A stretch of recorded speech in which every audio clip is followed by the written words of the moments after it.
Anyone else? Yes. Alaikum salam wa rahmatullah. So, basically, it's kind of what you were already like touching on it already. You know, you lived amongst my peoples before, so you know we got hood proverbs. You know, and That's right. Yeah. So one like 10 years. Yeah, real talk. 10 years. Yeah. Okay. Yeah. So like, you know, we have a saying where Malcolm they say, X Boulevard. MashaAllah, Malcolm X. Okay.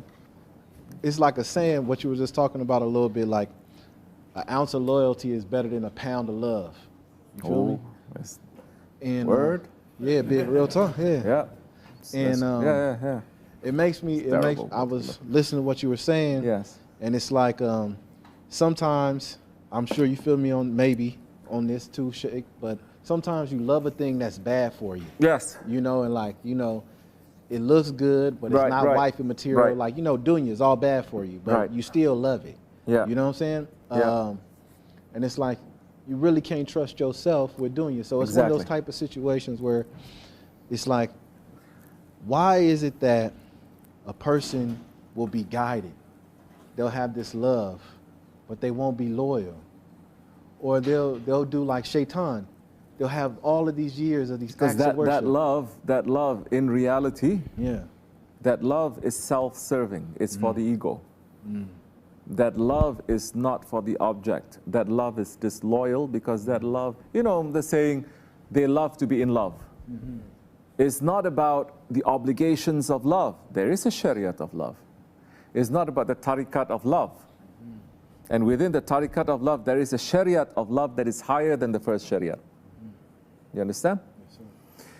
And you're not talking about the hakikat of that love. And it has its own shariat and its own tariqat as well. So that love that they have, they're not concerned about everything. They're just concerned about how it makes them feel good. How it makes them feel good, that warmth in their heart, that tingle, that feeling of alive. It's a drug. It becomes a drug. So you're hooked on the drug. You understand? And it's not the source, the real pure source of love, which is divine love. Because love is, it has a maker. It's Allah, it's not us. We don't manufacture love. We don't fall in love. Allah is the one who gives. But Allah has put that love into everything, everything. Huh? There is, let's say, love and mercy. Mix it up together a little bit. There are 100 parts of mercy. Okay? In Rahman, for instance. Out of that 100 parts of Rahman, let's say there are 100 parts of Rahim. Out of that 100 parts of Rahman, they say, just to give you an idea, only one part. One part of Rahman, one part of compassion, mercy, not even compassion, huh? Mercy. With that Rahman, paradise is created, the love is given, everything else is created, the love is given to every single creature. That's why with animals also you have this. Only one part, divided to do all of that. 99 parts. Allah will want to show us only on the Day of Judgment. 99, you can't think of it. Yeah? And Rahim is unthinkable. Compassion now, the 100 parts of compassion is unthinkable.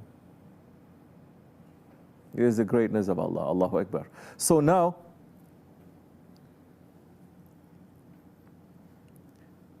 Allah subhanahu wa ta'ala, He wants to be known. He has created the Holy Prophet ﷺ and all of creation to be known. And Allah saying the characteristic that He wants to be known for most is His mercy. Of course, with that is His compassion. But compassion is like secret mercy. It's underneath everything else. So, Allah wants to be known. Allah wants to show His mercy.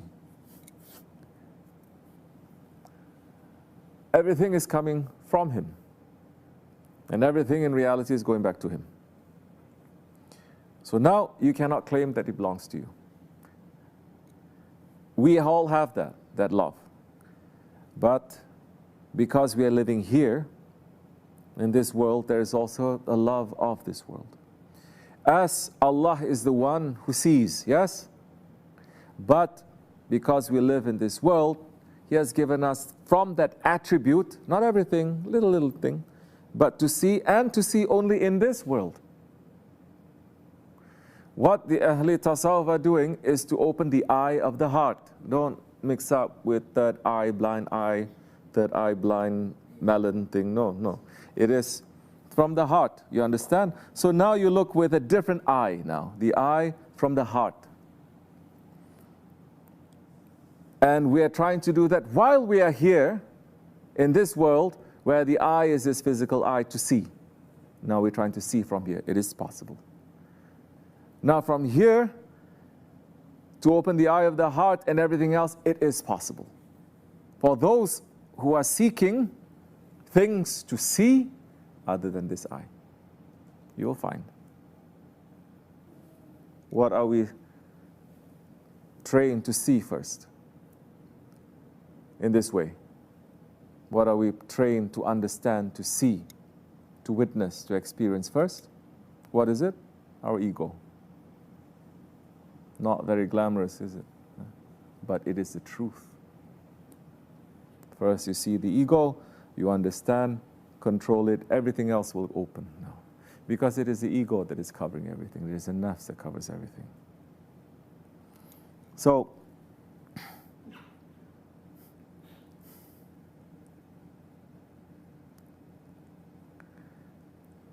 every human being has that love. The source is divine. Meaning every human being has a link to the divine, to Allah. If it uses that and it listens to the prophets and the friends of Allah, then to stop looking to what this world and what the ego and the desires has to offer, and to look towards the one who has given you this, what he has to offer. To look from dunya to Mawla. But no one can say, I don't know love. No one can say. People can say, I have not felt it. People can say, I've looked and I couldn't, find it like that. If it's not to a person, the one may have a love to an idea, or to animals, or to something that he would do. At the very least, they would have a love to themselves, even if that love is destructive. Okay? So,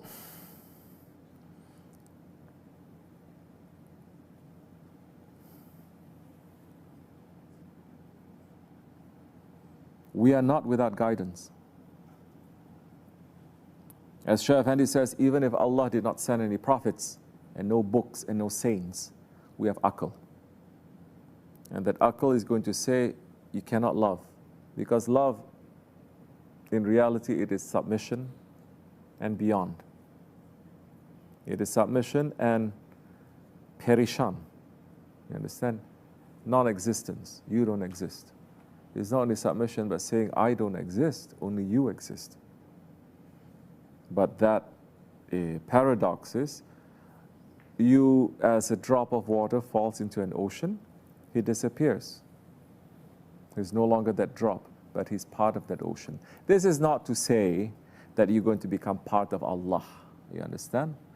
But this is, as Allah says, Inna lillahi, inna ilahi rajiun. We're going to return. We are Allah's creation. But you cannot say now we are part of Allah. If you say you're part of Allah, then how different are you from the Christians who say the Son of God? And that time, that part is going to say, I can also claim this. I also take it from you. No. So, Allah has sent His beloved ones to teach us how to love also. He has sent books and saints and our conscience and our aql to tell us how to love, what to love. And when you love something and it's just self-serving, it's not about disappearing, it's not about submitting, it's not about I don't exist, you exist. It's about I have to feel this, I have to take this from you. If you're not giving this to me, then I get angry, I'm going to give that love to, or take it from someone else. Then that is a fake love. You understand? That is a low-level love. That is self-love. It is not selfless. And if you still exist in that love, then you're still a challenge. Then you are still not declaring unity. You're still saying we're separate. Oh, makes sense? Assalamu alaikum.